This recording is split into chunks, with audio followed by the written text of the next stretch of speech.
I think an idea is really just an observation of your own reality. And when you combine ideas, that's when it gets really interesting. I'm struggling with ideas. Let me just talk about ideas in front of the camera. As I continue to record, I'm starting to think of like new ways to make this more engaging. Maybe we want a finished product because that's a way of validating our time. I know a lot of people would rather just consume a bunch of content, but there's some people like me that always want to know the inner workings of everything I consume. If I watch something and I like it, I'm going to want to mimic it somehow or create something with a similar feel. When I was younger, that was a very simple task, but as you get older, you want to start creating your own identity. You want to separate yourself from the crowd. So you want to do something different, something remarkable. It's like I'm so scared of putting together a final product with a bad idea, an idea that others are not going to approve of. The irony is that if you start off with a bad idea and just try creating it anyway, throughout that recording process, you will come up with better ideas,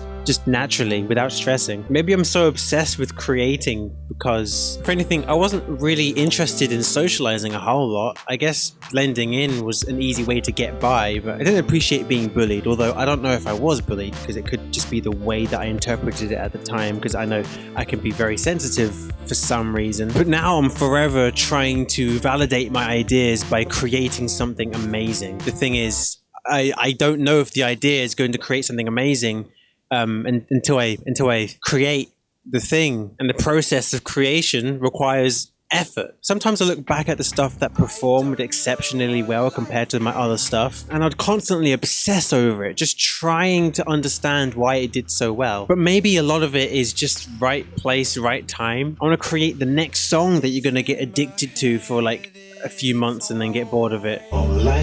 Recently, I've ended up with a lot of footage without an idea, because of this desperate need to create a masterpiece. I think when you're struggling to come up with ideas, you need to reevaluate the reason you want to create in the first place. Because if it's depending on some sort of external reward you don't have real control over, then you're going to be miserable. I think naturally, as social creatures, we want approval, but you can't guarantee that everyone's going to approve of you. Should you listen to feedback? Some feedback is just nonsense. It's just them trolling. I mean, them hating themselves and actually just projecting it onto you, which is super interesting psychology stuff. But sometimes people feel this strange empathetic need to help other people get better ideas. But the more that you create, the harder it is to satisfy yourself, because every time you create something new that you're proud of, in that process, you learn a lot. So it becomes almost impossible to replicate it, at least in your brain. Yeah, just pretend I'm not here. I think the reason you want to come up with ideas is because you want to replicate the things that you admire.